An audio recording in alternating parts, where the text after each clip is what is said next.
दोस्तों, किस्मत साथ हो तो इंसान बहुत सी खतरनाक जगहों से बच निकलता है जहां से बचना नामुमकिन हो, और अगर किस्मत खराब हो तो सब ठीक चलते हुए भी मुसीबत गले पड़ जाती है। आज की इस वीडियो में मैं आपको ऐसे ही अनलकी लोगों को दिखाने जा रहा हूं, लेकिन उससे पहले हमारे चैनल टेल टीवी को सब्सक्राइब जरूर करना, वरना जनता माफ नहीं करेगी। दोस्तों, शादियों में उल्टी सीधी हरकतें तो होती रहती हैं। शौकी में आकर बंदा अपना और दूसरों का काम खराब करता ही रहता है, मगर जब बैड लक अरूज पर हो तो बंदा अपने साथ साथ दूसरों के लिए भी खतरनाक हो जाता है।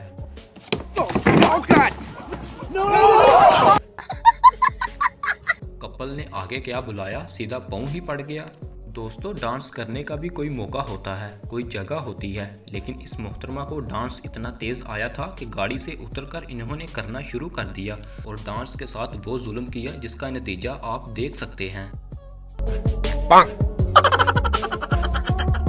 वैसे इंसान को अपनी एज और वजन देखकर काम करना चाहिए, वरना ऐसे बगलोल ज़ादों की तबीयत भी साफ हो जाती है।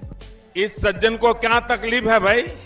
बड़े बड़े एक्सीडेंट में बड़ी बड़ी कीमती गाड़ियां तबाह हो जाती हैं। बदकिस्मती से लोग बहुत गलत जगह पर भी गाड़ियां फंसा लेते हैं, जहां से निकालना भी नामुमकिन हो जाता है। मगर हैरानी होती है ऐसे बंदे पर जिसने इतनी पतली गली में अपनी गाड़ी घुसा डाली। जरूर इसे किसी ने कहा होगा,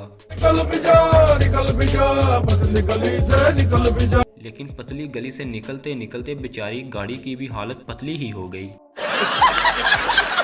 बास्केटबॉल खेलते खेलते बड़े बड़े कमाल के इत्फाक भी होते हैं, और हाँ, बड़ी बड़ी कमाल की चोटें भी लगती हैं। मगर मैं ये देखकर हैरान हूँ कि ये लड़की बास्केटबॉल में घुसी कैसे। जा पूछ क्या। यकीनन बेचारी को इस पोज में फंसने से बहुत शर्मिंदगी हो रही होगी, और इसका फंसना इतना शदीद था कि रेस्क्यू की टीम को बुलाया गया। खैर, जैसे भी फंसी थी, कुछ देर की मेहनत के बाद रेस्क्यू की टीम ने इसे निकाल ही लिया। प्यारी समझ गई।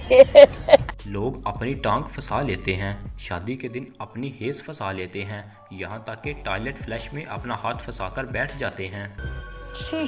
लेकिन अपना मुंह फंसाने वाले अनलकी लोग भी आपको इस दुनिया में मिलेंगे। चेक करें ज़रा इसे, अपना फेस फंसाया भी तो डस्टबिन में। समझ नहीं आ रही कि ये बगलोल बाल पकड़ने आया था तो कौन सा अजीम ख्याल इसके जहन में आया जो इसने अपना मुंह डस्टबिन के अंदर घुसा डाला। दोस्तों, हमारी हौसला अफजाई के लिए हमारे चैनल को सब्सक्राइब ज़रूर कर देना। शुक्रिया।